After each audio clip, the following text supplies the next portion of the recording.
So this is the second session in a four-part series that European Alternatives has organized, exploring the topic of collective care in activist and organizing contexts from lots of different lenses. So last month, we had a session with Julia Sugin-Noel, where we looked at political emotions and how we experience them. And today we are joined by Hala Alyan, who's going to be talking us through politically grounded self-care. And we have another session next month where we'll be joined by two amazing academics, Joan Tronto and Diva Woodley, who will be having a discussion looking at how notions of care have manifested in past activist and organizing movements, and how we can also think about the future of how we practice this. And in September, we'll be hearing from a longtime community organizer, Adilka Pimentel, who's going to share practical examples about how activists and organizers put this into practice in the ways in which they bring people together and bring people into organizing and use organizing as a way to look after people and practice collective care. My name is Gabriella, and I work with European Alternatives. And the structure for the session that we'll have today is that the first portion will be us hearing from Hala about politically grounded self-care. And I will just ask some questions at various points to kind of guide us through Hala's presentation.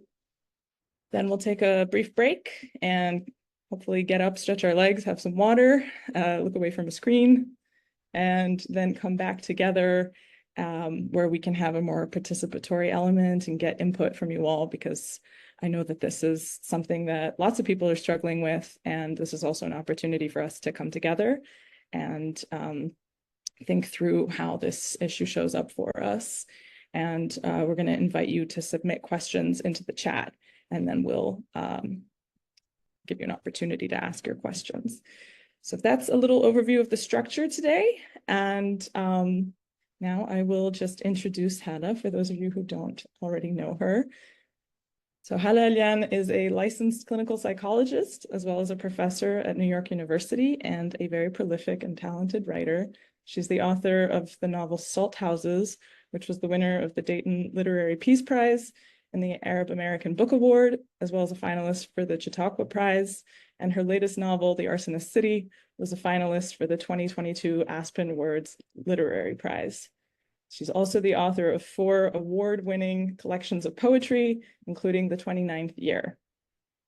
Her work has been published extensively in The New Yorker, the Academy of American Poets, Lit Hub, the New York Times Book Review, and elsewhere. And her latest poetry collection is called The Moon That Turns You Back, which was published recently by Echo. She lives in Brooklyn, where I think she might be joining us from today. And perhaps most saliently for the purposes of today's discussion, she is a clinical psychologist, and we will be grounding some of the discussion today in some of the more technical as well as poetic ways that we can think about looking after ourselves in times like these. So without further ado, I will pass it over to Hala. Thank you. I was going to say, I can't unmute myself. Hi, everyone. I wish this is not what Brooklyn looks like. I'm in Connecticut. This is the background of a Connecticut house I'm staying in for a couple of days. First of all, I just want to say thank you so much for having me and for everybody who's spending the next couple of hours with us. I also want to apologize. So I've been losing my voice steadily. I have some nodules on my vocal cords, and I'm supposed to be on vocal rest. So I'm going to speak as steadily. I've been given some instructions on how to speak. I have my honey tea. Everything's going to be great. I wanted us to start off before, Gabriella, before you and I kind of do more of a discussion. I just thought we would start with grounding, just doing like a quick meditation, just kind of, we're here together for the next couple of hours. We might as well be here together for the next couple of hours and actually in this space. So wherever you are, different bodies are going to ask for different things, but just gently closing your eyes if you're able. trying to look for a posture that is both at ease and alert, so upright if possible. If it feels accessible to have feet on the ground, hands on the knees, but really anything that kind of just feels kind of alert. And we're just going to start for like 10 seconds, just letting the breath do what it wants to do, letting it kind of breathe, letting it breathe you, sort of just letting it kind of do what it needs to do.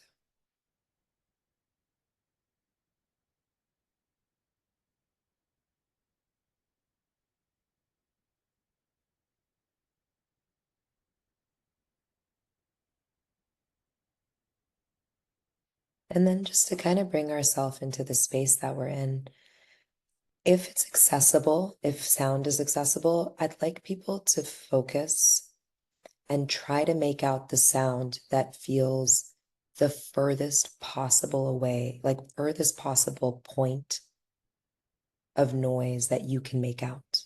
It might be the AC, it might be a car on the street. What's the furthest thing you can hear?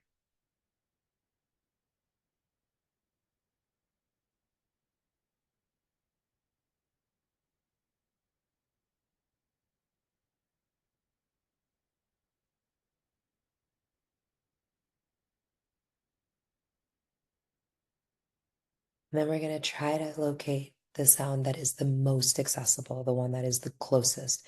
It could be right now my voice. When I stop speaking, it might be your own breathing. It's the sound that's the clearest.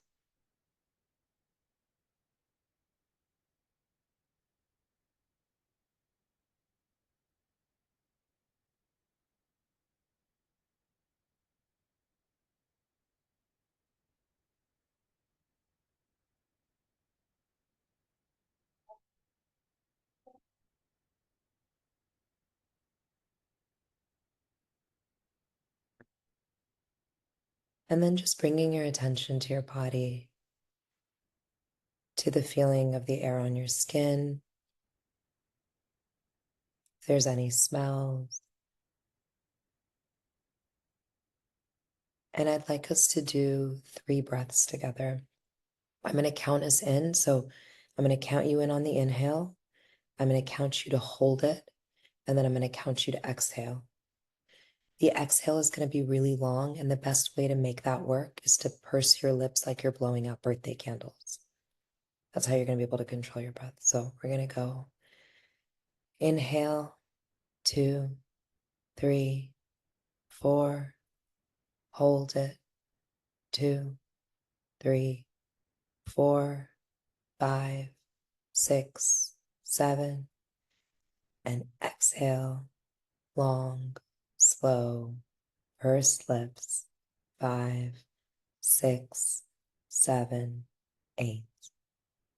Again, inhale, 2, 3, 4, hold it, 2, 3, 4, 5, 6, 7, and exhale, 2, 3, 4, 5, 6, 7, 8. We're going to do one more. Inhale, 2, 3, 4, hold it, 2, 3, 4, 5, 6, 7, and one long, clean exhale, 4, 5, 6, 7, 8. And now just let your breathing go back to whatever rhythm it wants to take. And we're just going to spend a few breaths like this. Just trying to keep your attention as gently as possible settled on the breath, on the inhale, on the exhale, just on the movement of breath in your body.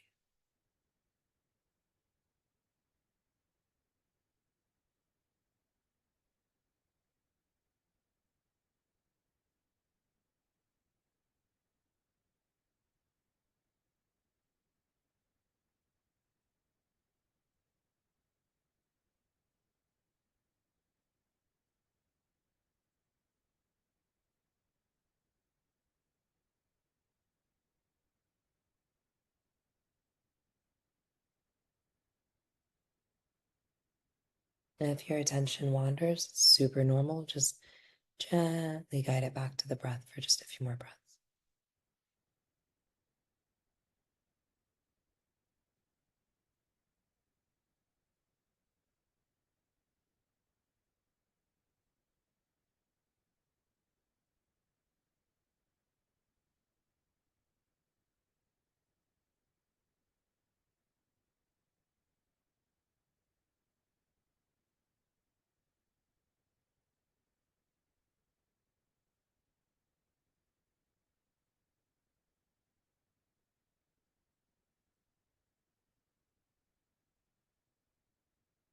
And now we're going to start to bring our attention back to the body, the temperature of the room, any smells, any sounds.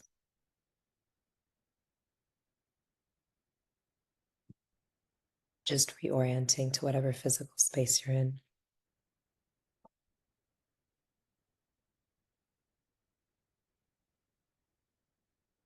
And when you feel ready, just gently open your eyes.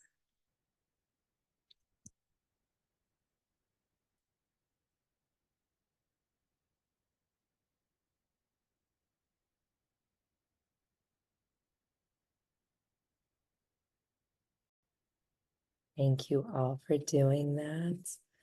Gabriella, do you want to should we do the back and forth? Let's do Sure. it. Let's Thank do you it. for that. Of course. Okay, so you suggested that we start this conversation looking at trauma.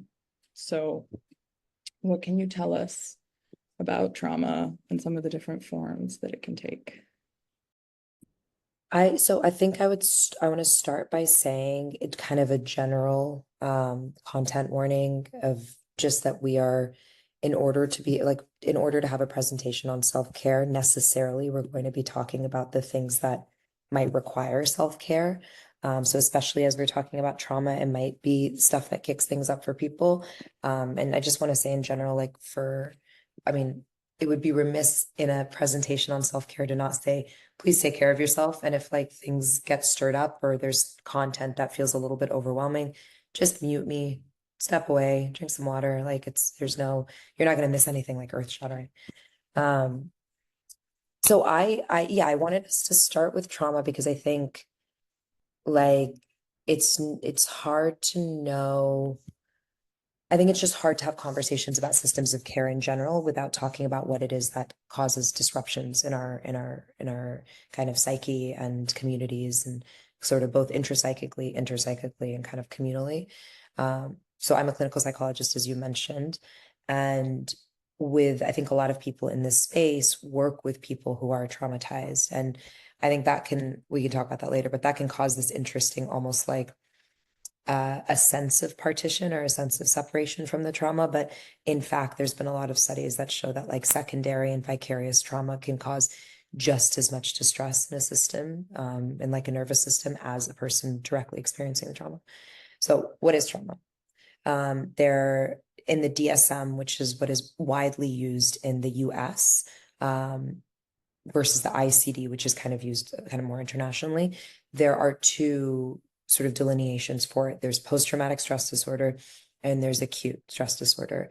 And it requires the latest amendment requires for the traumatic stressor to the criteria of what causes trauma. So already you can see that all of these classifications of trauma are a little bit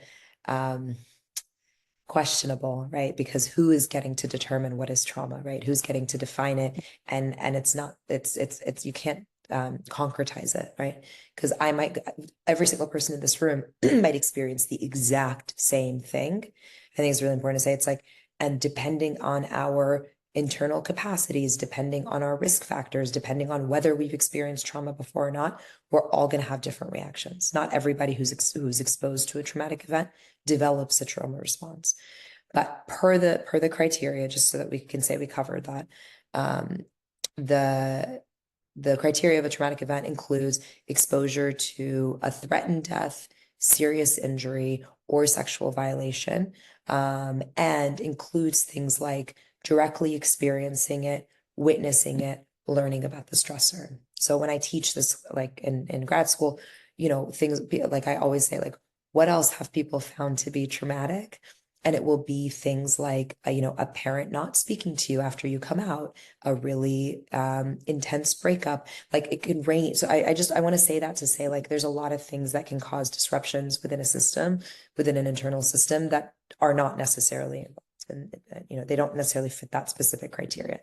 But in terms of how a trauma response manifests, there's 4 clusters that we talk about of 20, there's like 20 symptoms, and the 4 clusters are intrusions, avoidance, negative cognitions and mood, and then arousal reactivity. So another way to say this is it's like you become hyperreactive. And that's things like having intrusive thoughts, having a lot of reactivity, having a hard time emotionally regulating, etc. So there's the hyperreactivity, or there's the hypo reactivity. And that's where you see people kind of just like really shutting down, avoidance, like dissociation, things like that. A person can show both, especially at different points in their kind of trauma journey. But generally speaking, nervous systems tend to gear towards one or the other. It is worth saying that there is no complex PTSD diagnosis in the DSM, which I think is a major oversight. There is in the ICD. Complex PTSD essentially means that you have had repeated exposure to something. And it's not a single event kind of disruption, but it's, at people in Gaza right now. Like, I mean, it's like thinking about spaces in the Congo and Sudan, like places where, or people who've experienced childhood abuse, or sexual violence or whatever. So it's like, it's the thing that it ends up manifesting quite differently for a lot of people, because at no point was there, one of the things that kind of gets ground down in psychologically is the idea of hope, or is the idea that the thing is going to end, or that there's an exit strategy out of it. And so that's very different than somebody, like, think about it psychologically, somebody getting in a car accident, and that's really scary and it's really disruptive. And then immediately help comes, and yes, maybe you need to recover, you have to go to hospital, etc. But your idea of exit and your idea of the experience having a concrete ending is really different than, like, a child growing up in a household where there's just constant abuse happening around them and to them. I always, you mentioned sort of thinking about things, Gabriella, like kind of both clinically and poetically, like kind of more poetically. I always think of trauma as something that often splits the world into before and after. That it's one of those, it basically lights up parts of the brain and shuts down other parts of the brain that cannot, one of the things it does is it disrupts something we call like temporal recognition. So like being able to tell if something is happening now or if something happened before. And that's when you get things like dissociation or flashbacks. Because if I'm walking down a street and I hear someone's voice, and that voice reminds me of someone who's done harm to me or traumatized me or something, what will happen is that my amygdala, my parts of my brain will get really flooded.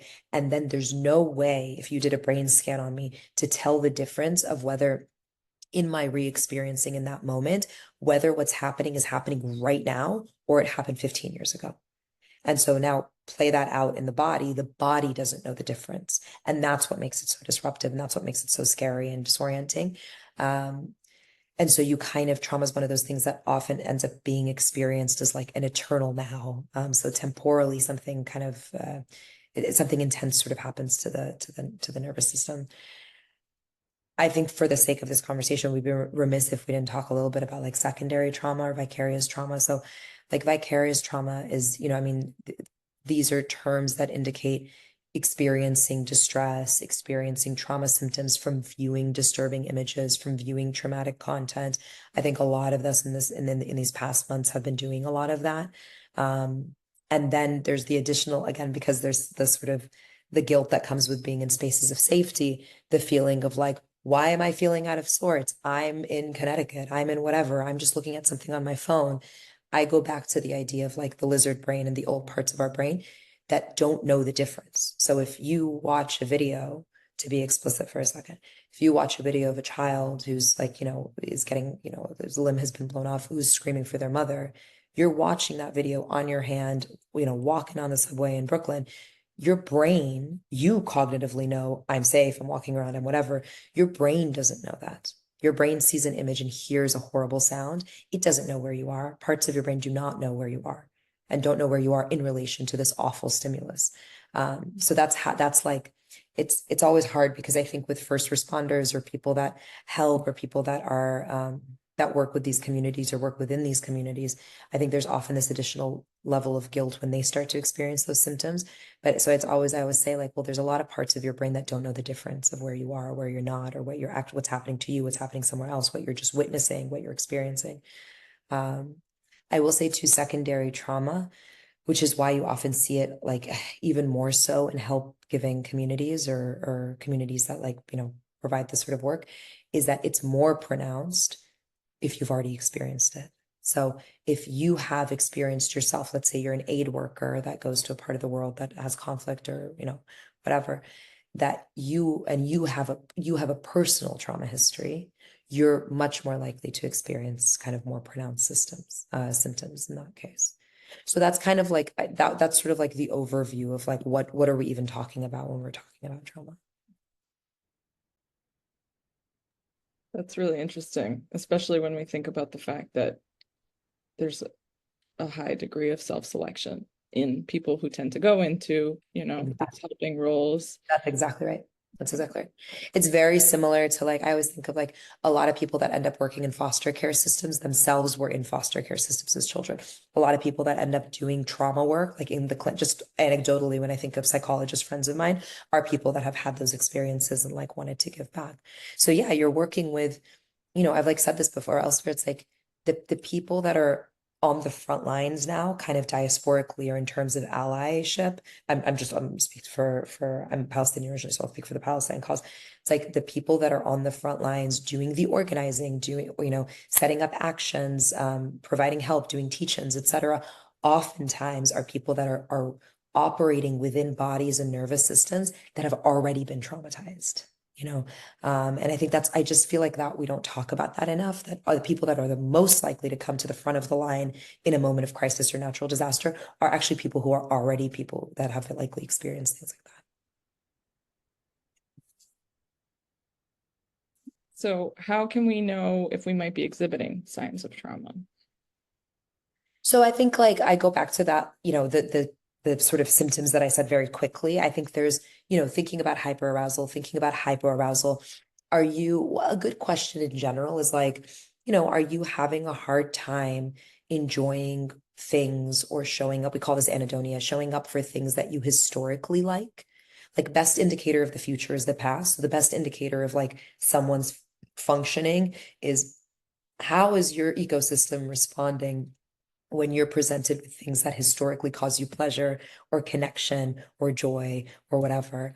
And one could argue, look, I could see someone pushing back on that and being like, well, if I've been in a really, if I've been witnessing something really horrible happen in the world, then maybe my value system is changing, right? Maybe I don't love video games anymore because I feel like there's something more serious. Fair enough, fair enough.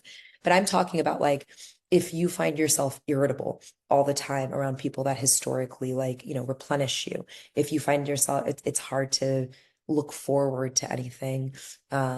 If you find yourself having the high startle, like, so again, like the hyper arousal, a lot of reactivity, flashbacks, intrusive thoughts, not being able to sleep, you always ask in therapy, like, how's your sleep? How's your eating? How's your sleep? How's your eating? Because those are usually the two quickest entry points.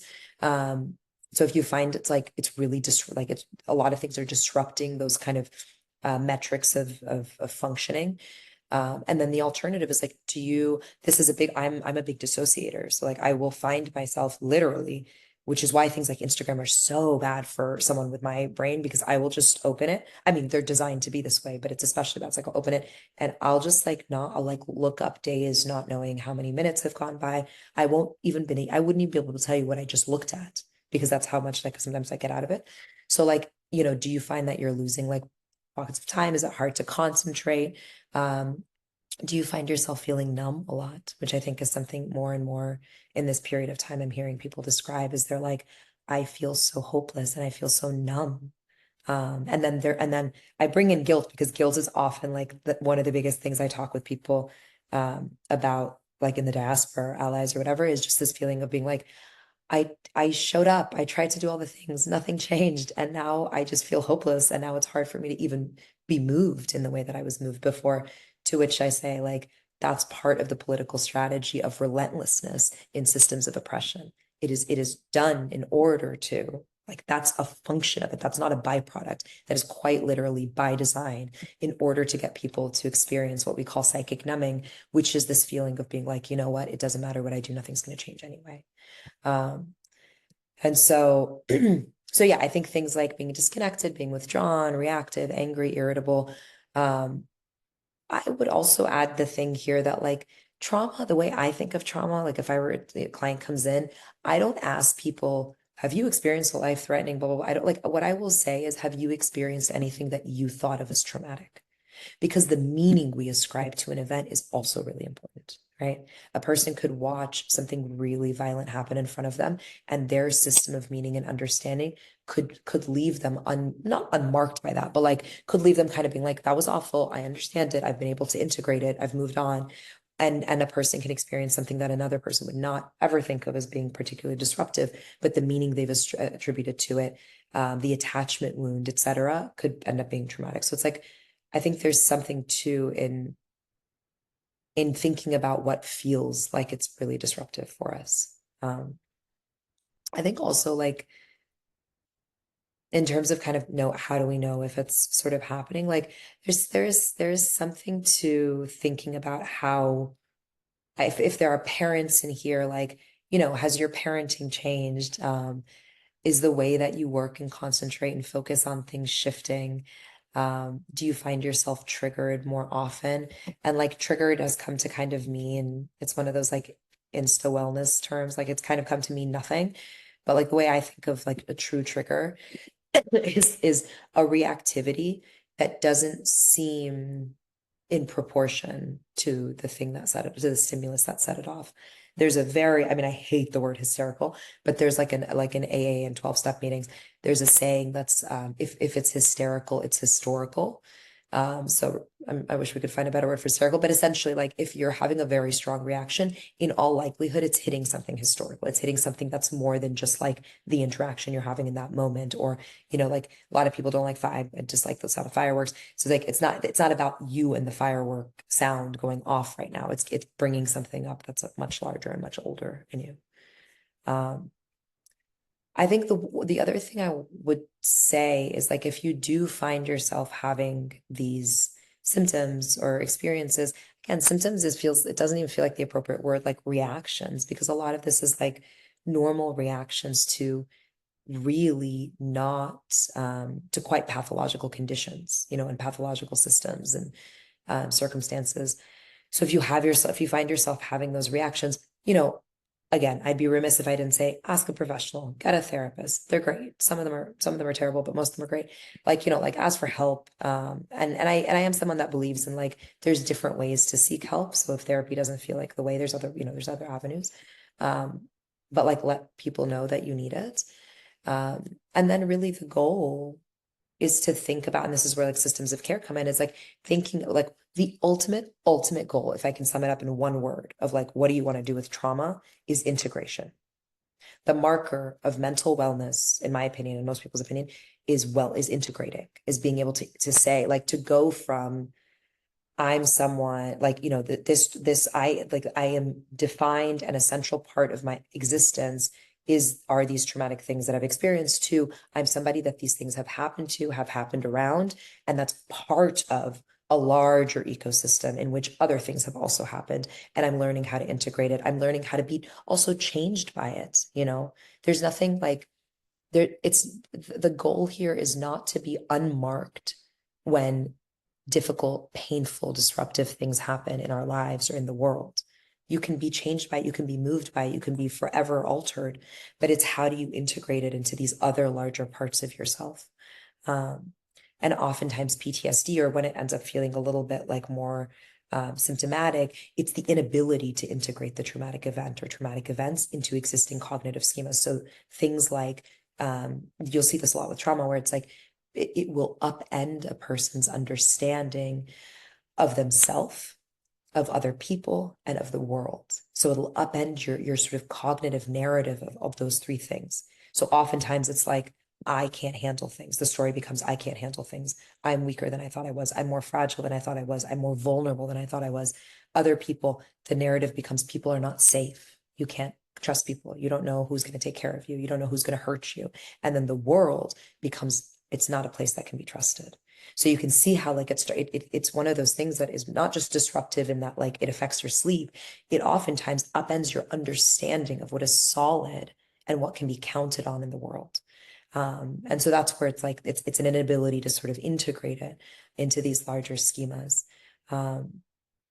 And I think kind of therapeutically, the way that we usually go about it is through like building tall. I mean, it's not a fun process. Exposure therapy is not a fun process, but it's an incredibly effective one. It often includes some degree of like you build your capacity. So you build your coping, you build your care, and then you simultaneously do things that like because a lot of times with trauma, you start to avoid things. You start to avoid people that remind you of a thing, news outlets that remind you of a thing, places that remind you of a thing. It's you expose yourself more and more actually to the things that would cause distress while you're simultaneously building your capacity to be able to. So you can't do one without doing the other. You need to build the capacity. I wanted to also say a little bit about like kind of this is connected to, I mean, it's all connected to the same thing, to the care and stuff of like kind of like the actual concrete tips. One of the things I was just doing in the meditation was counting in 4-7-8 breathing.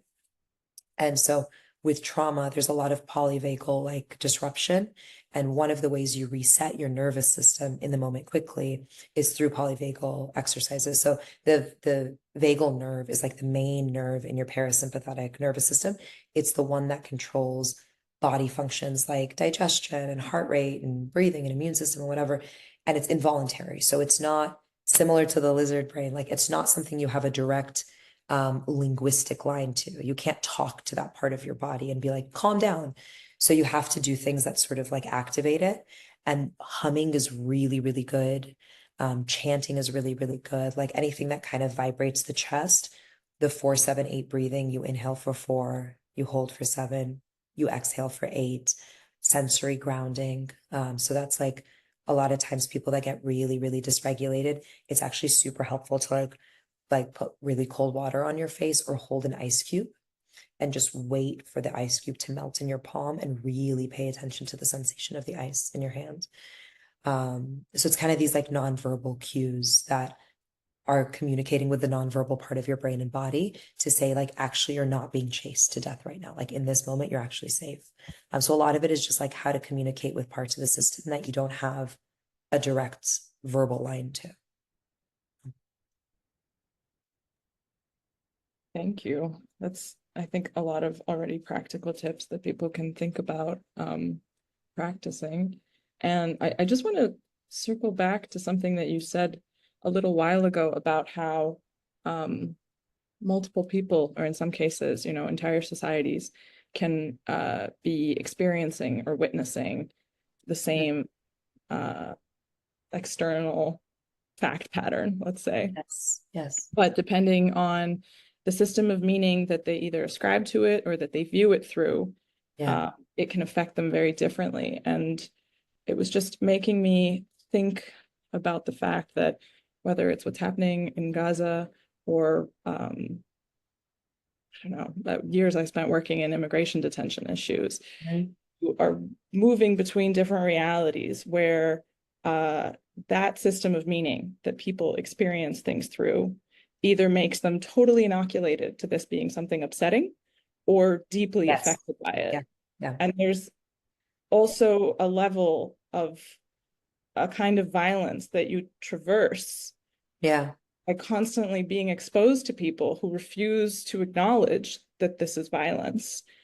And there's so much about our fixation with the discourse around these deeply violent things that are really material violence, that is also somehow, I think, really antagonizing our well-being, because there's this clash of people who refuse to acknowledge how distressing this is, I wonder if you could speak a little bit about Yeah, that. I mean, also the other that well, because it's violence through erasure, through dis like through like dis like there's a violence in the gaslighting of pretend like of sort of A, pretending a thing isn't happening, B, minimizing the thing, three, blaming I mean, this is the whole thing of like we are seeing this now because with the whole like, the quote from a few days ago of like, well, actually, essentially, because there's quote human shields everywhere, that makes all of Gaza something that has human shields, And so it's like a way like these sort of self-given permission slips to engage in violence, I think, and a way of writing off the violence. And you see the violence in language, you see the violence in rhetoric, you see the violence in headlines. Like when you see a headline that talks about minors, you know what I mean, versus children, versus toddlers, versus babies, like the words that we use, they all facilitate violence. They're all forms of violence, because they all serve ultimately one goal, which is, I mean, in my opinion, it's like all dehumanization, right? So it's like very, very, very difficult to do horrible things to people unless you've effectively dehumanized them. It's very, very difficult to get away with doing those things with people unless you've effectively dehumanized them in other people's eyes.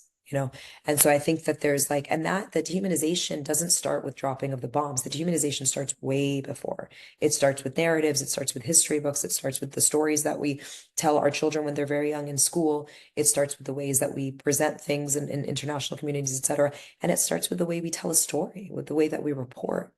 And so I think, yeah, there isn't like I have found that for me, fixating on that part of the violence is probably the part that feels the most frustrating for me, actually, because it's the part that also requires kind of a collective pretense that we don't all witness the same thing, or that we're not all kind of participating in something together through witnessing it. But I think that, yeah, I mean, it reminds me of like in DV situations, even people who remain in domestic violence situations, if they have been mirrored back that there's something that's not right about it, that there's something about the way they're being treated that's not right, even if they continue to stay in the situation, they tend to psychologically fare better because there's something about naming a thing. There's something about being able to point at something and have other people point at it and say, no, that's not right. That is called this, like, this is the right vocabulary for that. That is a child. That's a slaughter. That's it breaching international law. That's it, et cetera. Like being able to use language precisely is in my opinion, the only way that we counter that kind of more nebulous, insidious violence. And so so when you take that away, when you take away the language, when you obfuscate it or make it sound like everything's really complicated, it's really hard, it just doesn't, it depends. Like, I think when you do that, you're right. You're engaging and you're perpetuating a very different kind, but perhaps even just as much of a lethal and deadly violence, because it's one that then leads to sort of a like turning away from people, because they're kind of like, okay, I guess this has been sanctioned in these sort of ways. Okay, so connecting from turning away to endurance, which I know you write a lot about. What do you mean by endurance? How can we understand this? I think that, I mean, I go back to this idea of like endurance is the only antidote for relentlessness.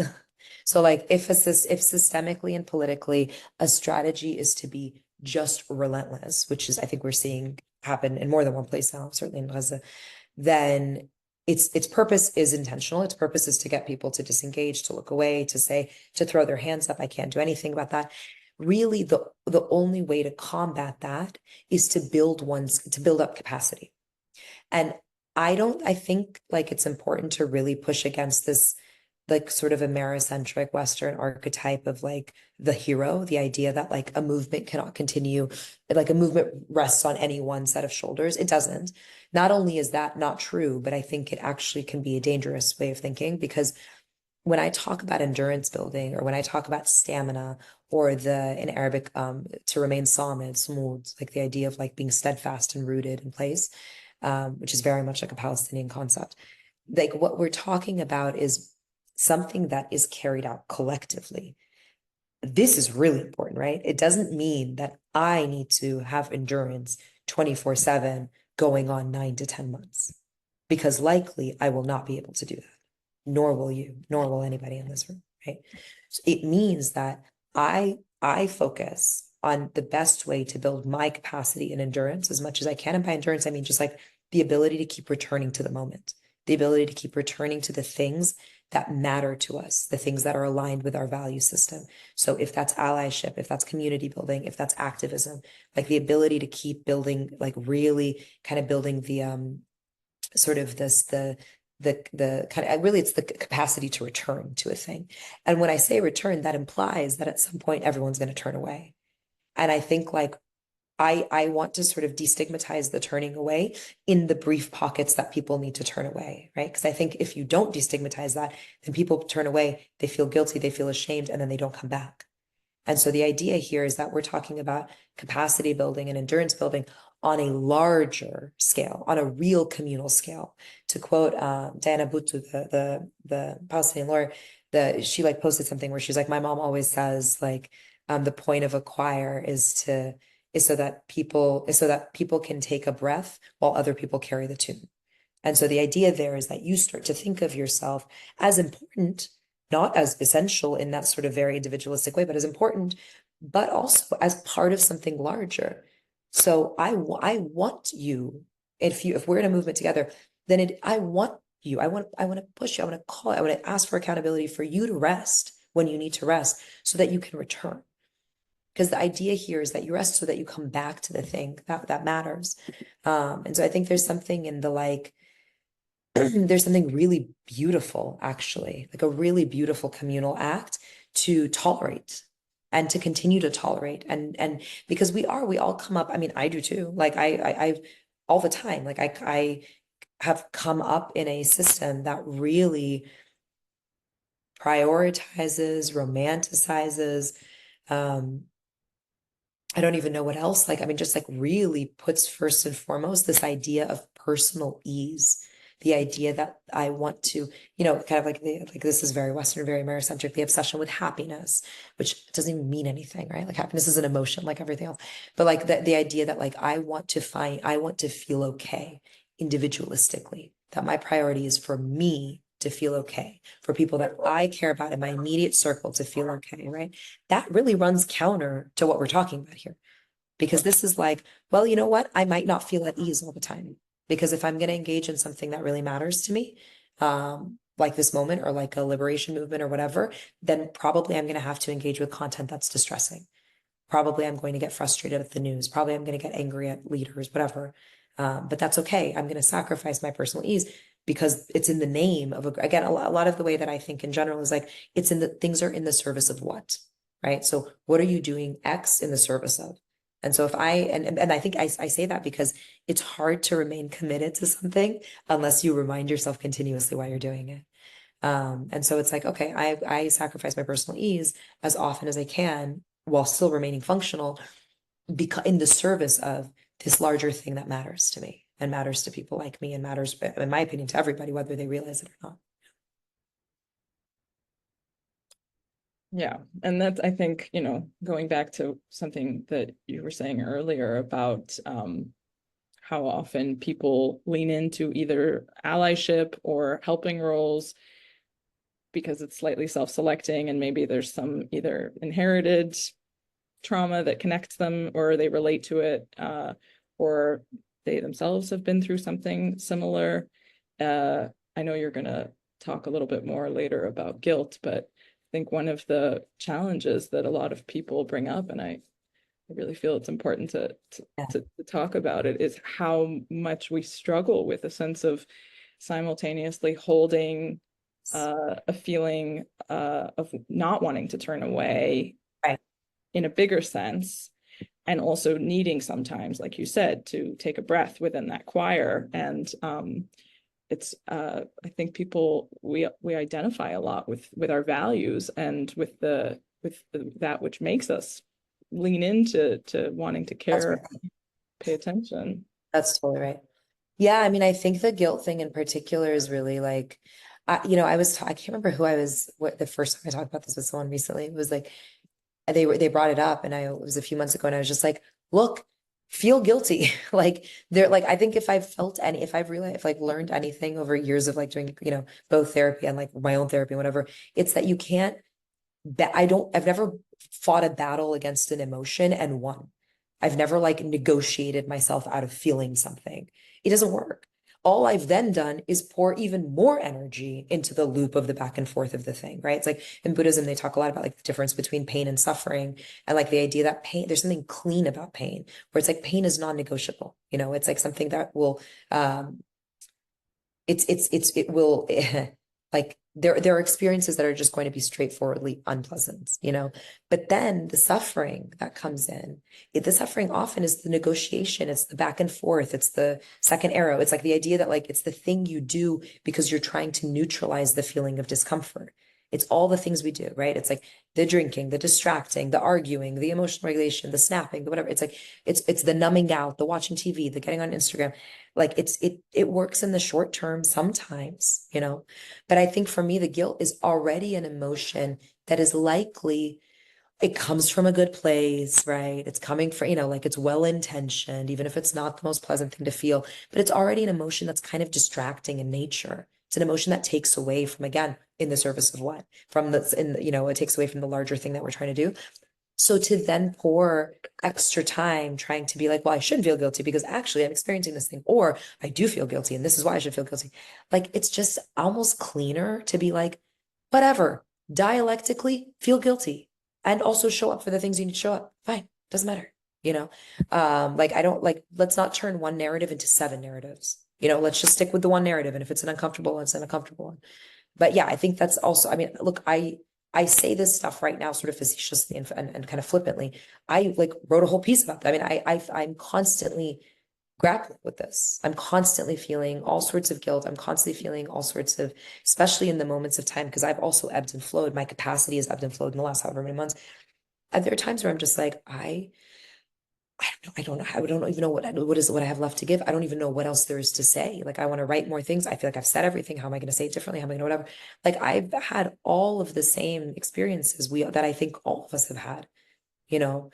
And it's just and the only thing that seems to be bringing any sort of ease to it is really just letting it be what it is. And by that, I mean the internal experience. It's like just letting it play out the way it's playing out. Because eventually, even if you have 3 days where you're like, I feel hopeless, nothing's ever going to change, this world's a terrible place, etc. Day 4, I wake up and I'm like, you know what? Let's get back to work. I have an idea. Let's do this. Let me see if I can collaborate with that person. How can we fundraise for this thing? Like, it just starts to shift. Yeah. Okay. So for those of us who have been in a prolonged stage of those 3 days, um, Yeah. um, what are your thoughts on self-care in times Yeah. like these? How can we catapult ourselves into day 4? I would say first we amend our expectations that we're not going to be catapulting ourselves anywhere. We're maybe going to slightly shuffle in a direction that feels a little bit more useful. Yeah, exactly. We're maybe going to crawl slightly towards something that feels a little bit better. I mean, I think like the truth is that I think like, there's a lot of acts of community care that like I run a poetry series. I go to a lot of like screenings and things like that and fundraisers and whatever. And I'm a big like art person. So I think like art has saved my life. Writing has saved my life. Both receiving it and creating it. And I think one must say, I think we say this a lot, is like, it's not it's not going to stop the things that need to stop, right? Like we can write the most beautiful poems in the world. Like it's not a replacement for action, for different kinds of action and policy changes. The people that have the power to make what needs to stop need to make it stop, and that's kind of like a non-negotiable part of this discourse. It's also true, however, again, dialectically, simultaneously, that care matters. It matters to engage in acts of care. Because even if you're the most logical, rational person and you're just like, this is really too poetic or soft or whatever for me, what I would say is that care, self-care, and care of others fortifies people. It can help sustain you. It can be the thing that reminds you why you're doing this, what you're doing and why you're doing it. And also, it can be a place, almost like a compass, or a rest stop. It can be a place that you stop and you shelter and you catch your breath, right? If you want to use the metaphor of like climbing a mountain, which I've never done before and never will do. Like if you were to climb a mountain, like you have to stop. You need to rest. Because if you don't, you're going to burn out. You're not going to be able to do it. So to go back to the idea of like, even if your goal is to be a beast when it comes to like activism or showing up or whatever, and you don't ever want to pause in any way, then there's still a case to be made for self-care, right? In fact, I would say there's even more of a case to be made from just a pragmatic perspective that that's what's going to keep your endurance going. There's no stamina without rest. It doesn't exist. It doesn't exist. It doesn't exist in parenting. It doesn't exist in sports. It doesn't exist in anything. It certainly wouldn't exist here. And so I think there's something like, yes, we need policy changes and like we need action and we need the things that help us continue to show up for action. I will say like a note on the difference between sort of, you asked about self-care and I try to be mindful of like just care in general, right? But I think like the reason I say that is because I think individualistically, to go back to this idea that we're all sold a lot on this idea of like, that we need to feel okay, that the most important thing is our individual ecosystem and maybe a few people in our immediate orbit. Like as long as those things are okay, we're okay. I think that plays into self-care, and I think it plays into how we think about it and how we talk about it, kind of on a societal level. I think it plays into the way that we talk. I mean, like even just sort of capitalistically, the things that we're marketed, the things that we're sold and told that we need to feel okay. It's usually something that comes back to oftentimes disengaging, right? Oftentimes, like you deserve it. You deserve a vacation. You deserve whatever. It's very intrapsychic. It's very individualistic, and it usually plays around with these ideas of like pulling away, turning away from things, and often it often involves disengaging in the service of go back to like in the service of just feeling better, and then end of sentence. Period. Right?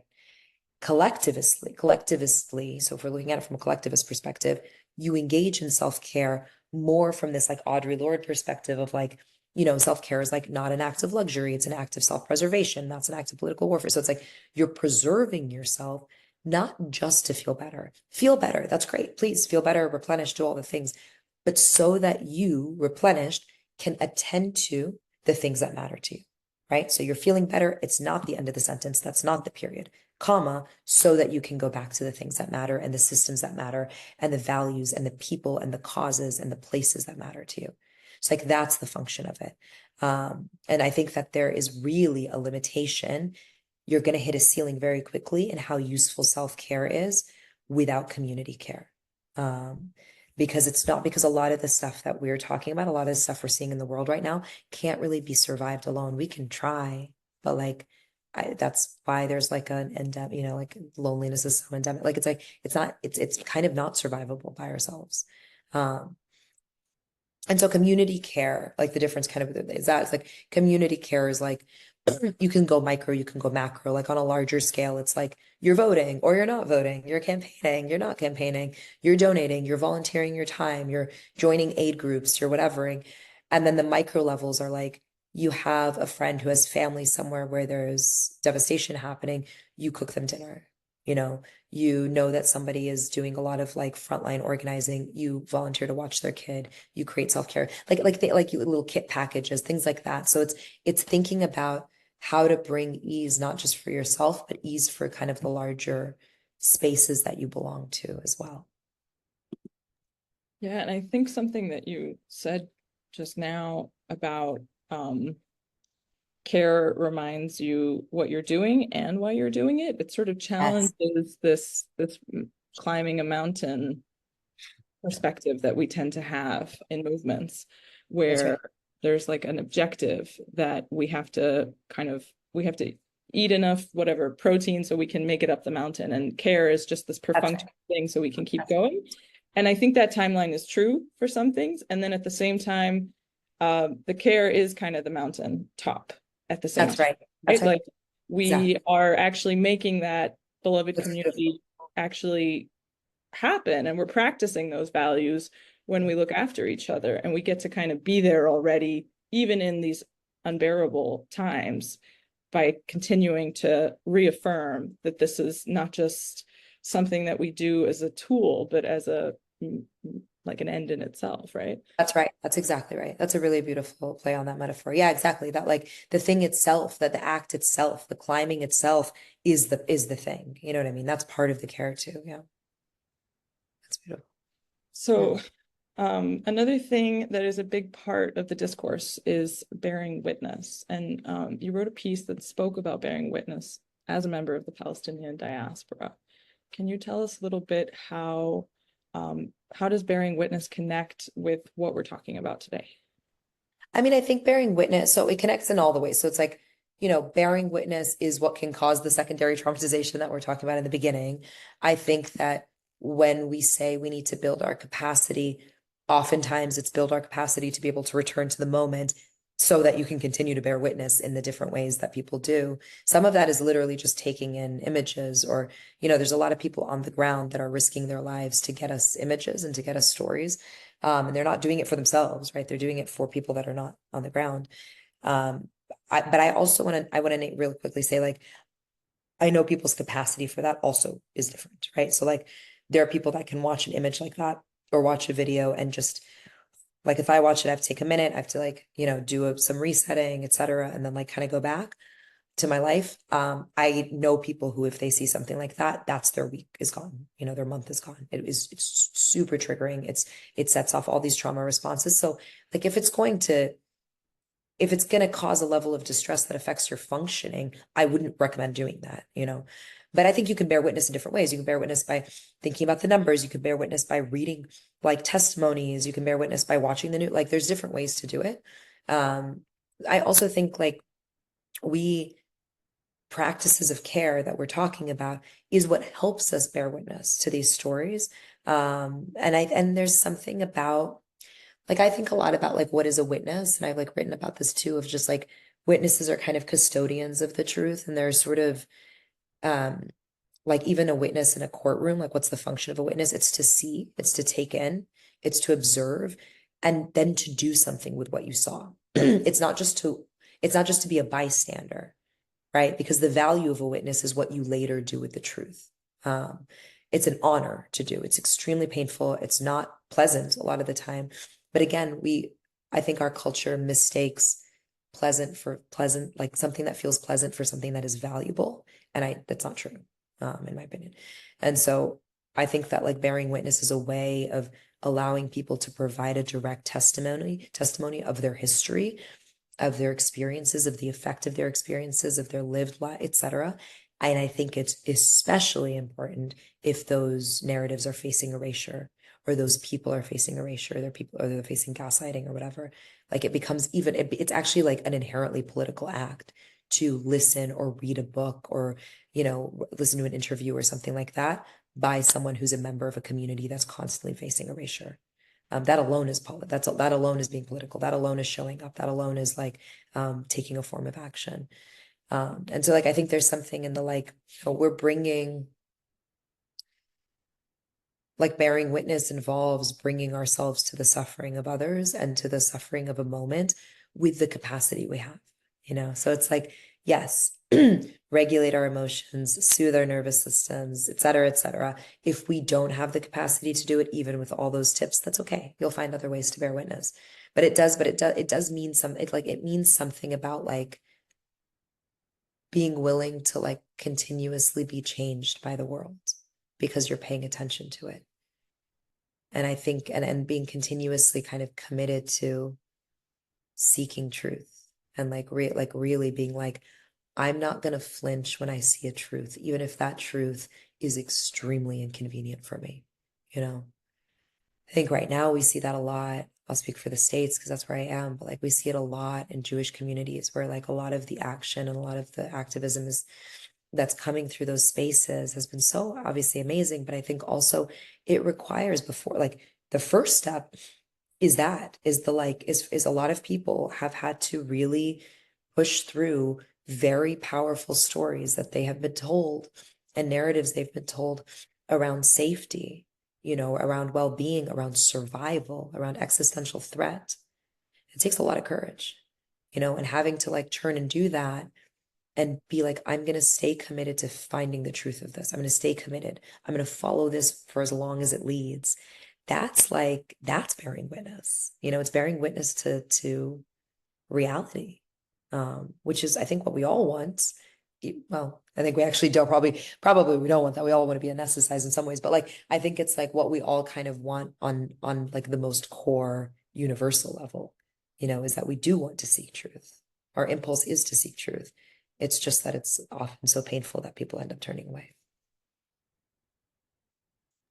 Yeah, that's a really beautiful example also of a case where I think a lot of people are working through something that shows up in a very physical way, right? And continuing to grapple with that and not letting it be the end of how they engage with something. Right.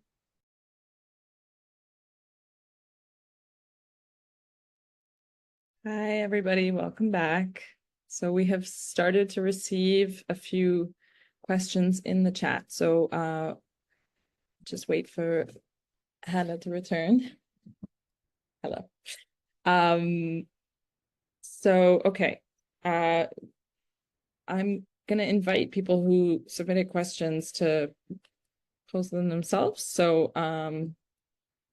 we will just give you a chance to unmute yourselves. So the first question was from Uni and Nu, or Juni and Nu, and you've just been invited to unmute, and you're welcome to, if you're there, you're welcome to pose your question yourself, or I can circle back to you. All right, maybe we'll come back. Hello, I hope that you can hear as well. Yes, we can hear you. Okay. Yeah, thank you so much. At first, it was really enriching, and like a lot of questions and strands of thoughts came up. And I was especially wondering about, like, at the end, this like pushing through those powerful stories that you mentioned. I was wondering, like, what kind of strategies collectively we can develop to like hold this pain, and especially to prevent people from leaving because of experiencing this pain. Yes, thank you.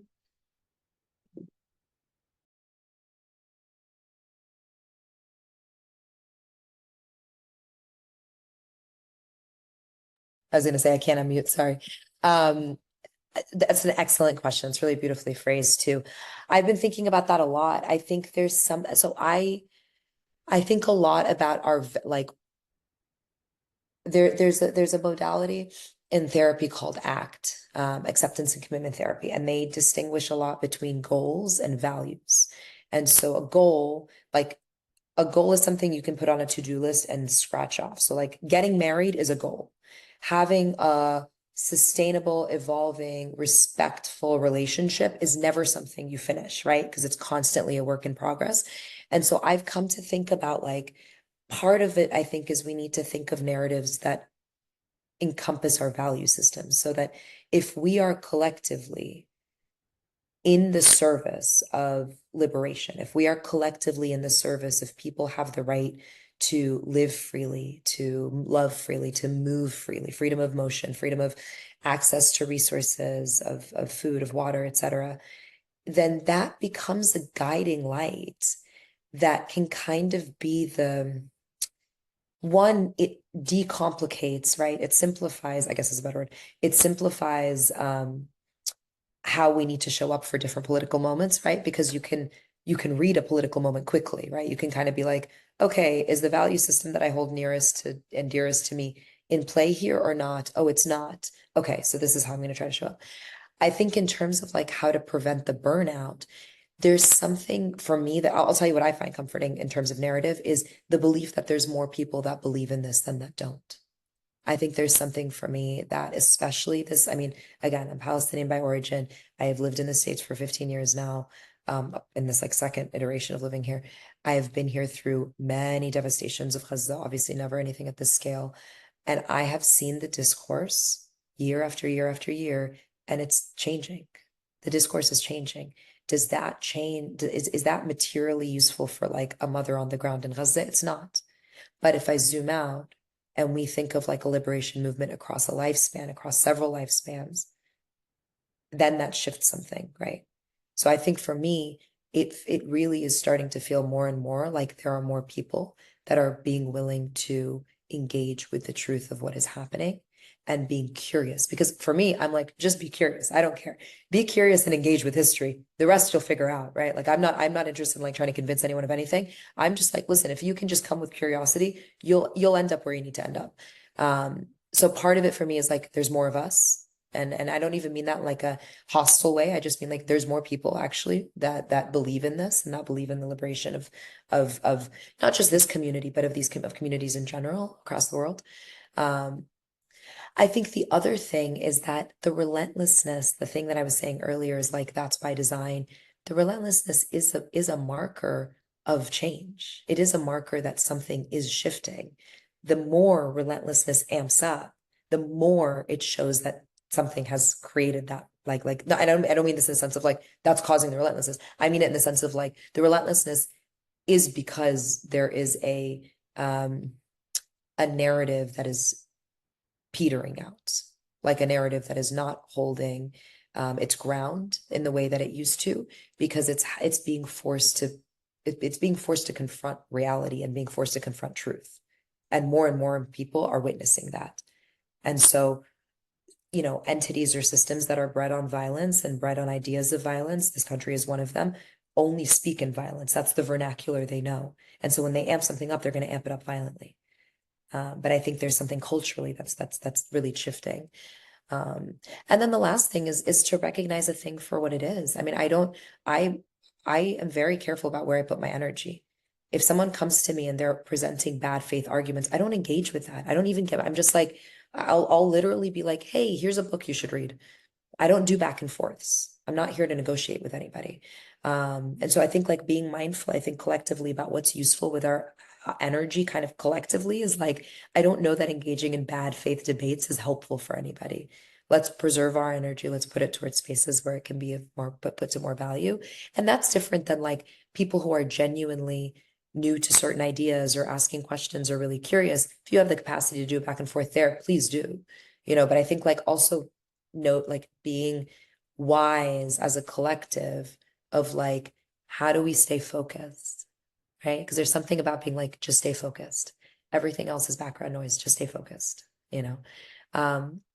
And listen, it's very easy to feel hopeless. It's very easy to feel helpless. I think people for 9 to 10 months, at least on the Gaza thing, have been like flooding representatives, like, you know, mailboxes, and like their voicemails have been showing up, have been marching, have been doing all the things, have been posting, have been, you know, like there is like, people have been doing all the things that they've been doing, and there's still no ceasefire. People are still being slaughtered on a day-to-day basis at an accelerating rate, right?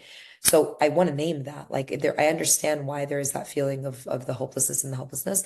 But what I'll also say is like, yeah, and I would say millions of people have now been exposed to ideas that they hadn't been exposed to before. It's come at a horrible price. Was that price worth it? No, because we could have, I mean, I would have liked for people to arrive at those conclusions without having to see shredded Palestinian children's bodies.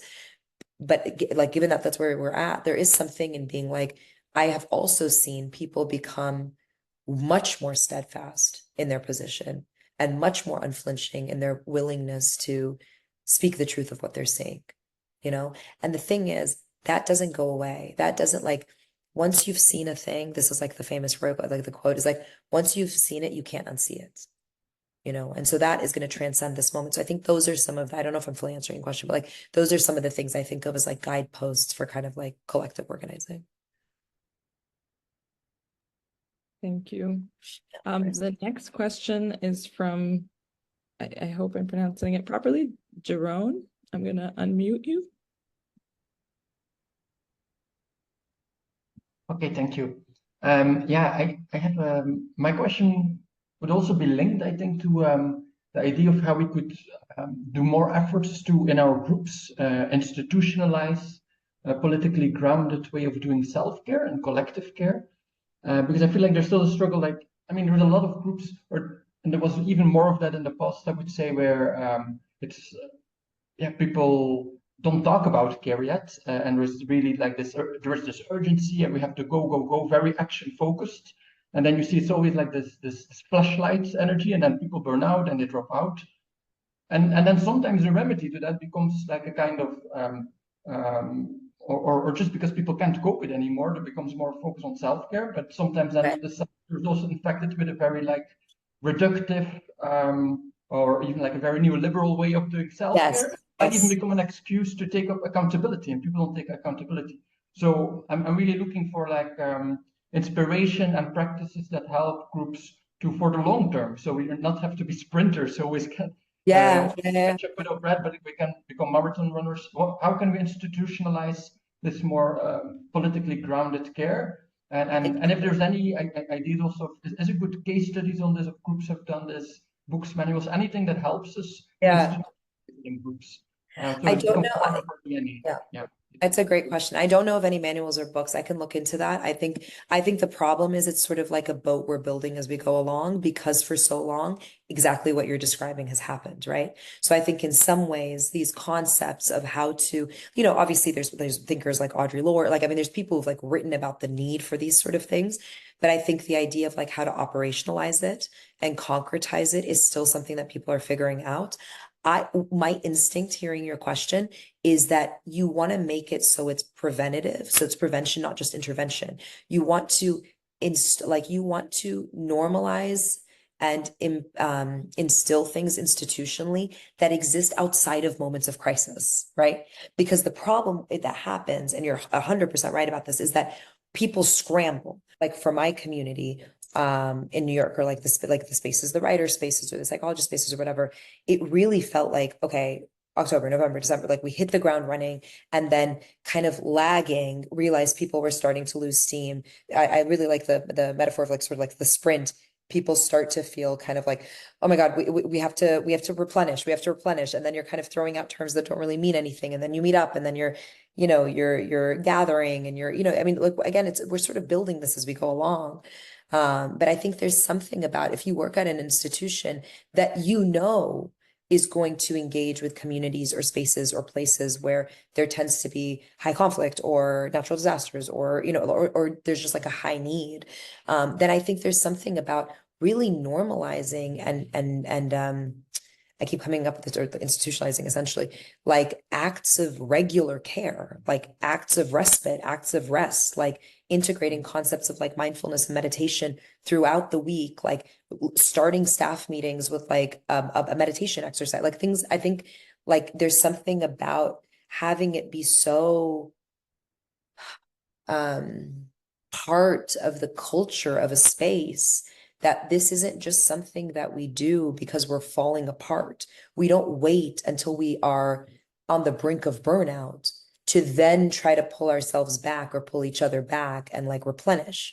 We think about replenishment continuously and how to like continue. I think there's something in that, like I don't have a manual for it. Maybe we should all write a manual for it. Like there's something in like, how do you make a space like an institution, like how do you make the culture of a place one where this is constantly part of the conversation, where it's normalized to have check-ins, it's normalized to have meditative spaces, it's normalized to have spaces of replenishment, spaces of like making things with your hands, all these things that we know for a fact. For example, if you have accessibility to, you make something with your hands, it's a very big way of like calming the nervous system. We already know, like there are already so many techniques and tactics that help reset us in like our human animal bodies. So how can we be like integrating that into workspaces? I think it's just, my 2 cents would be like to think about doing it all along, and to think about maybe even like implementing it most hardcore in moments of respite, so that if something happens, or if there is a massive disruption, or, like a moment of international disaster or whatever, that people kind of we already have that to rely on, as opposed to the scrambling that I think you very beautifully hit on, which I think is exactly what is happening, and I think it's happening in multiple spaces, not just in various like institutions. Thank you.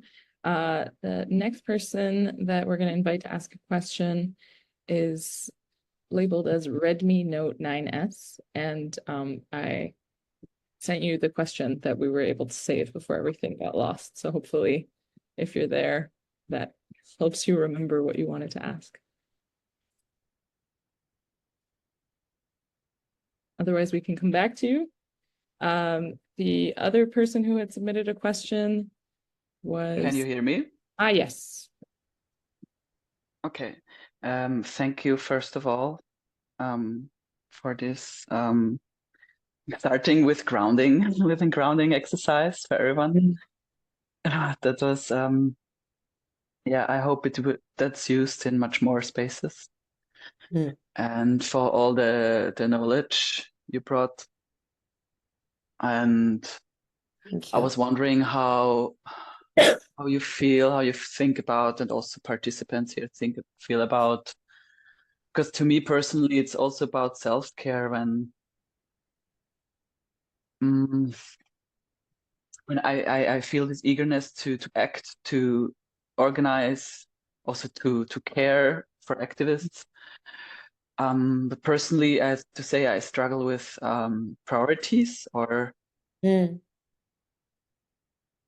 how can I be the best in service? Like, Yeah. my English is not accurate, but No, I grew up with this patriarchal leftist framing of activism, that like only in the front and being beaten by police and being there with my body, only that is the most useful I can do.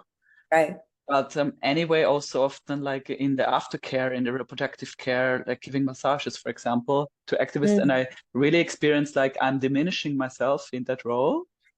Even when I really see it's so helpful and I do it with love. Yeah. It's yeah, there's also right what you said with staying with these feelings, like, or Yeah. getting through this. I'm just interested in your experiences with that, like accepting your strengths, and there are so many ways of being active. And also because it's like a lot of pressure, I think, inside communities. There are people who have different perspectives on that. Like, you can do things on different how do you say, then at different places, Yes. different functions and roles. Yeah. Yeah. Yeah, it's a beautiful question. I mean, and I think that's amazing that you were doing, like, that you were also doing like aftercare for people after they, like, I know exactly what you're talking about, and I struggle with that a lot, actually, because I'm always sort of like curious about what I'm willing to risk and what I'm not willing to risk, and how that changes across the lifespan, and it changes depending on like what stage of life I'm at or whatever. I have a small child. I'm a solo parent, so there's like certain things that I'm like, oh, like I have to be really mindful about, like I have to be home with her at a certain hour. You know what I mean? Like I worry about things like if there was an arrest, like who would take care of my daughter? Like there's things that I wouldn't, 5 years ago might have had a different perspective on. So I think, and then again, I loop in the guilt, right? Then I'll sort of be like, well, what are you willing to risk? Because you're not willing to risk enough, and you're not willing to risk it in all of these different ways. Like that's the most vulnerable way I can answer it, is to say, like, I also struggle with that. Like I also, I do a lot of things, like I run workshops like this, but like also do a lot of like, running spaces for people to sit and write poetry, and like for people to do like meditation exercises and whatnot. And there are absolutely times where I'm just like, this doesn't feel like it has merit. You know what I mean? Even the things that I feel very strongly are aligned with my value system, like the writing, like the art, like the showing up, like the meditation, like the mindfulness, resetting, psychology, etc. There are times where we'll run spaces and we'll just be like, what's the value? Like, I think this is part, again, it's by design. It's to like, how I get myself out of that thinking is remembering that, like, part of the thing of like political relentlessness the strategy is in order to make us feel like no matter what we do, it's not going to make a difference. And so in a way, the antidote to that is to be very steadfast in saying, actually, here's the skill set that I have. Here's what I'm passionate about. Here's what I'm good at. Here's what I can offer and how I can be of service. And I'm going to continue to do that in whatever spaces give me the opportunity to do forever. And that's how I'm going to try to show up. And the skill sets will fluctuate, and sometimes I'll be more capable of doing this or that or whatever. Like, I think there's something in like internally, like yeah, giving massages for people that have like been on the streets or been is like an incredible act of care. It's an incredible act of community care. And I think to your point of like, and when the spiral happens or the questioning of like, does this even mean anything happens? Great, you're well, that part is welcome there too. The part that doubts and the part that's guilty and the part that questions is also is also, you know, it is welcome to be at the table as well. It's just not gonna take the steering wheel and make all the decisions, you know. But the part that doubts is fine. It's okay to doubt. I don't know. That's kind of my perspective. Thank you, Sarah. Thank you. Yeah. Definitely. And I think there's such a range of ways of showing up that are needed, right? Like I saw something that I can maybe share with some participants later if I find it in time, but how providing care in organizing spaces doesn't just mean putting your body on the line in some context. It also means Yes. like proofreading things and working Oh, through yeah. And there is sort of this hierarchy, I think, of also the things that seem kind of like sexier isn't the word, but like, but kind of seem like they're more visible, they're more like, you know, you can kind of point at them differently, like that a true activist does fill in the blank, right? That someone's really showing up for a moment does it in this way. And I actually think that is very egoic. Like it goes back to this, again, this like the archetype of the hero, this idea that like there's one way to do it. And there's only one way that we're going to get like what we need to get done. And it's like, actually, there's a lot of really quiet, tireless, very unglamorous work that goes on in the background all the time. Every big action you see, there were dozens, maybe hundreds of hours of preparation and organizing that went on by people that weren't even there during the action. You know, there are permits that have to be filed. I mean, like it's like all like it's every single person that's involved in a thing is required for the thing to take place. Absolutely. I think that for those who want to hear more about this, definitely join for the session with Adilka, because they're really going to walk us through, you know, I think the pandemic was a moment where we really saw people have to manage the public health element, for instance, at big actions in such a meticulous way. And having been part of some of those actions, I mean, it was daily 7 a.m. Prep calls to coordinate around masks and you know, hand sanitizer and all types of different things, which happens at any point in time in movement work. But I think the pandemic sort of made it even more visible about how we practice care in really intentional ways.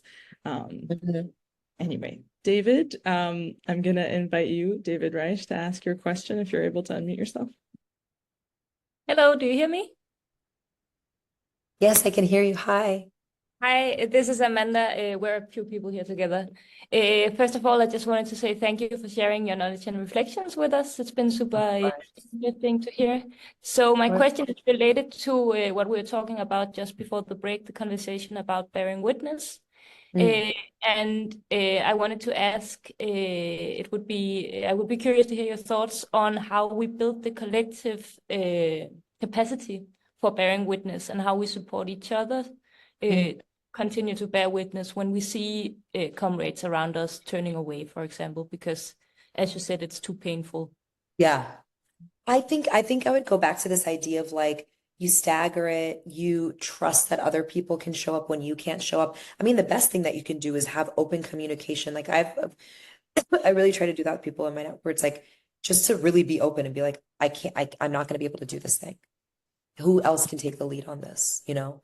And the thing is, if you do that consistently enough with transparency and with like a community that you can be honest and respectful with, then you will eventually set, I kind of go back to the question of like institutional cultural shifting. Like you set a culture where it's normalized to take a break. It's normalized to have to turn away, because the turning away is done with the faith that other people are continuing to step forward.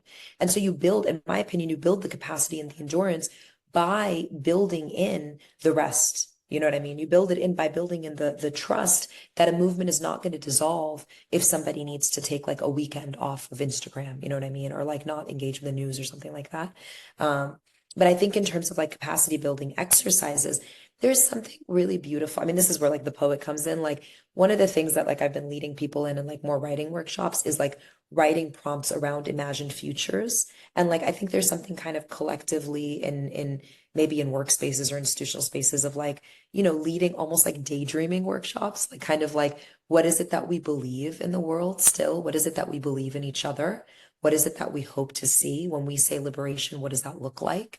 I think there's something about like, you can't know what you're fighting for if you can't speak it or envision it, you know? And so like, how can that be something that's brought into these spaces more and more and more? Like, that's just one thing that kind of comes up.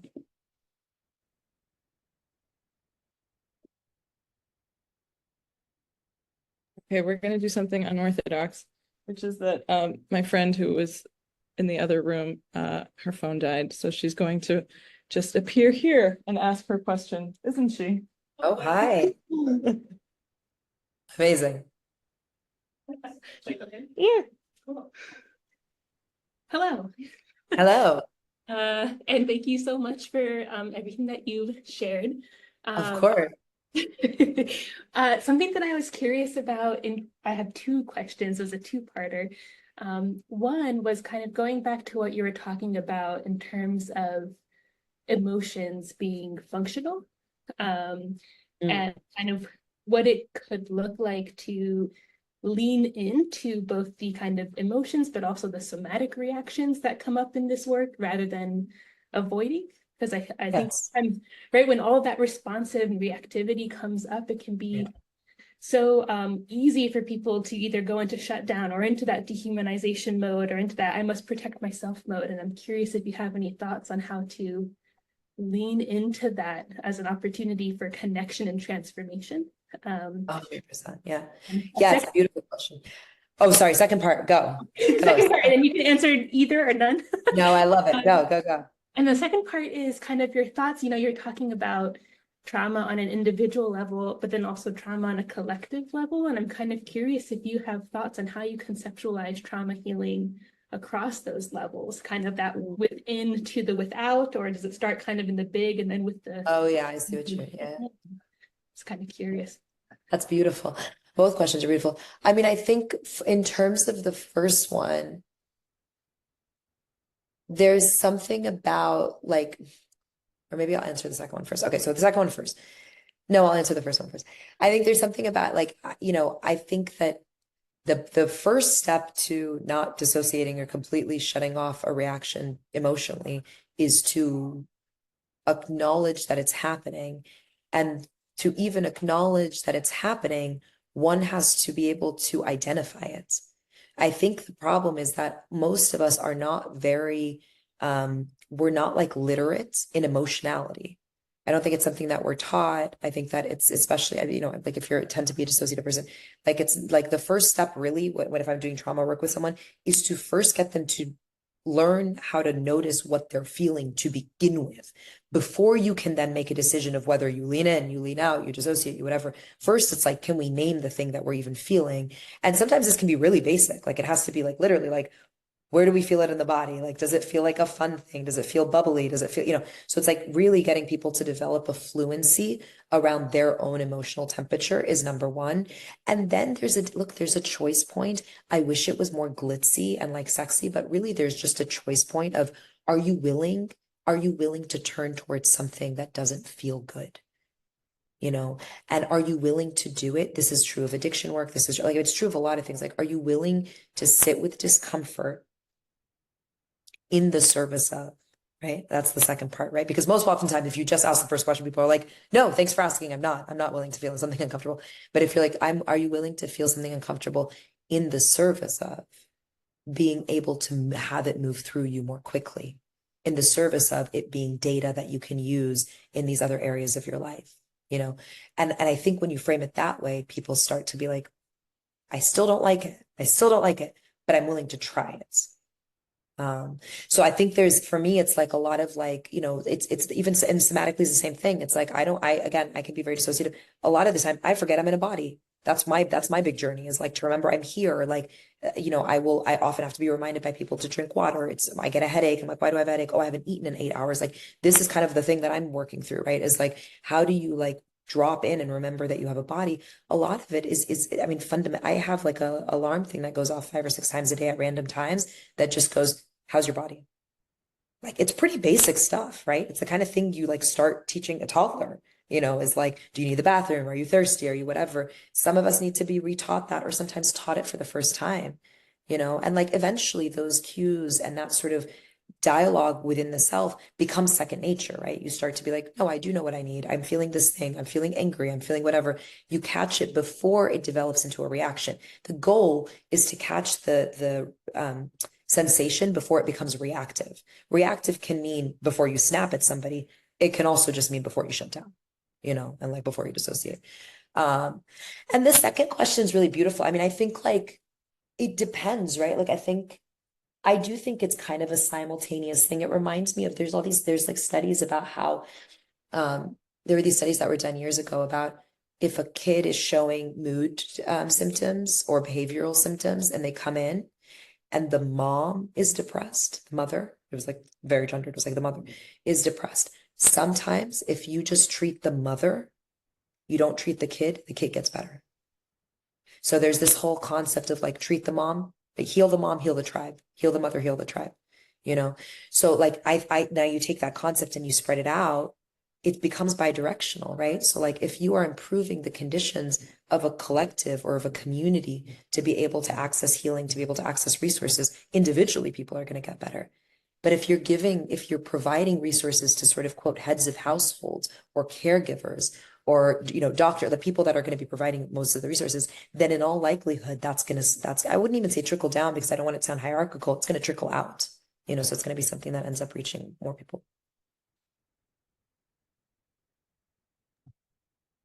All right.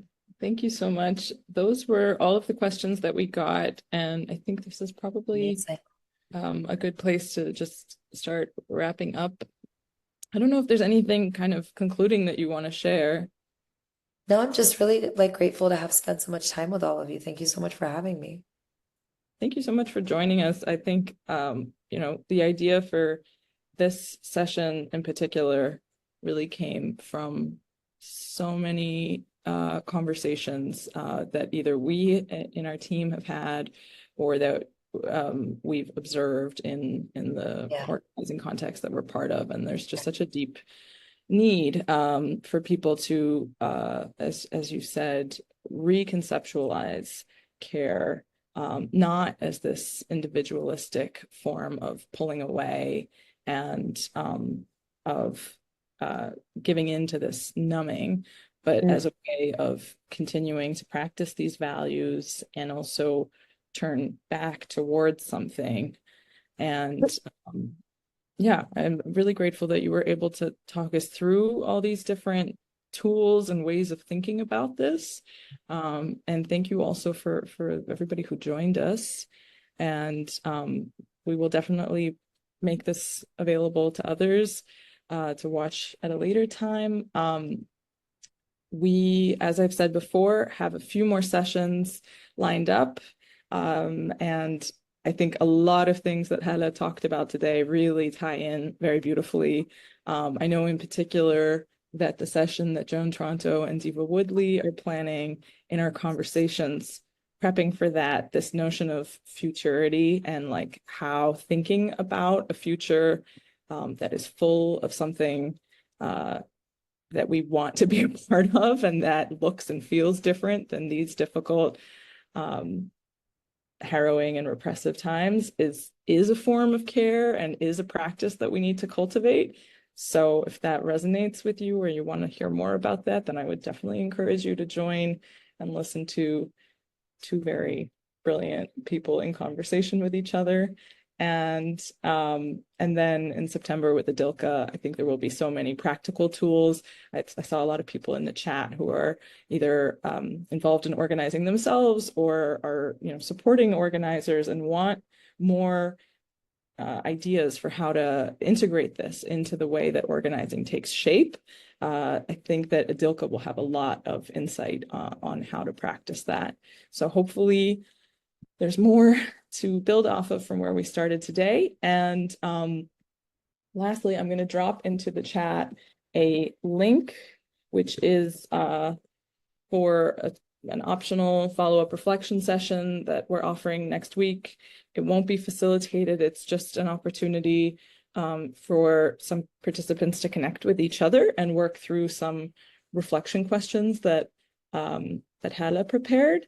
We will send these up by email anyway, so if you prefer to work on them by yourselves, you're very welcome to do so, but we're just giving people also an opportunity to connect with each other and exchange ideas about how they think about these questions and these prompts for reflection. And it's an opportunity also to meet with other people engaged either in a different struggle or organizing from a different place geographically. And that can sometimes be a little bit of a balm also for the soul against this feeling of isolation and disconnection. And that's really it. Thank you so much, everybody, for attending, and really huge thank you to Hala. We're so grateful not only to have had you here with us today, but frankly, I would be remiss if I didn't tell you so many Palestinian friends of mine have shared with me at various points how much articles of yours really carried them through some really low points. And I think people are very grateful for the voice that you bring to this really painful time. So we're just so glad that you could be here with us.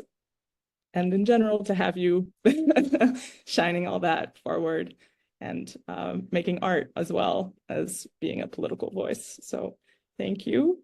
And if anybody wants to drop any last points in the chat, please go for it. And that's it from us until next month.